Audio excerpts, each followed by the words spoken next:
Alright, so this one is actually not going to show a whole lot of me. So this is me at the beginning here. I'm just working on getting everything ready to make the links for the chainmail itself. So it's just a simple matter of using a dowel chucked into a drill. My brother's off camera very slowly turning this, and this is actually 2 times speed right now because it took so long to do, and I actually cut it down a lot. Then it's just a matter of cutting them off with a grinder, and that took significantly longer than it shows here. But the next step was actually just getting them off of there.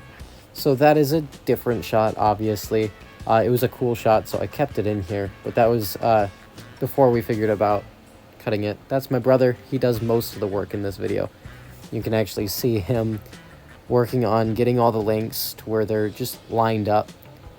And he eventually just gave up on those pliers and started using his bare hands. He has insane grip strength. He does jewelry making, and he actually does sell that stuff. So if you guys are at all interested in buying some jewelry that my brother makes, he makes some really cool stuff, including like beer top earrings and fishing lure earrings, that sort of thing.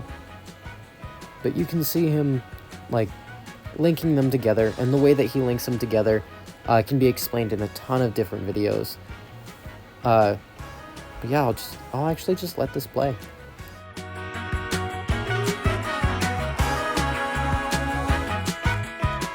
Okay, so my brother actually isn't the most comfortable in front of camera, so I'll be explaining what's going on next. So, to be completely honest with you, this project was not planned out at all. We had the idea, and the next day I happened to be in Menards, saw the wooden dowel and the steel wire, and decided that we'd start doing this. Not really thinking about how much we could make, or what we could make, or what we were going to make.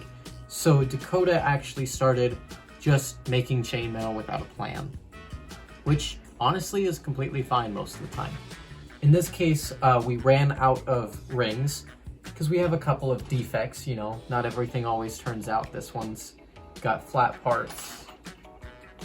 This one was cut to the point that it would be a smaller ring than everything else. Actually, we only have like 2 or 3 of those that didn't turn out, which is really nice margins. But we don't have enough to do another row, but it doesn't quite feel big enough for what we're now thinking of doing, which is actually attaching it to a belt to go around the back. And I'll try to edit in a photo of that if I remember to, and if I can figure out how. But in this case, we're trying to put these little triangles on either corner to add a little bit more visual interest. We experimented here and there with like the placement of them, if they would go on the ends, if we'd have one in the middle. We didn't like the other ones, so we ended up with this one, and I think it looks really good. So Dakota's actually gonna get back into this and get it finished up hopefully tonight. Then we'll come back at another time, probably not tomorrow because we do have school in the morning. And I will get it attached to a leather belt. Yeah, so we're moving on to that. So I know I said that I would be working on that like maybe the next day or something like that. It's about 2 months later now.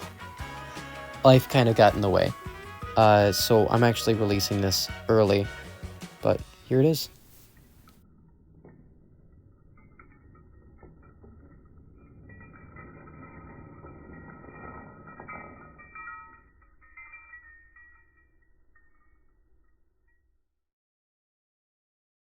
Stick around for part 2. It might be a little while until I can get around to doing it because there's a whole lot of things going on right now. But I hope you guys enjoyed, and I'll see you next time.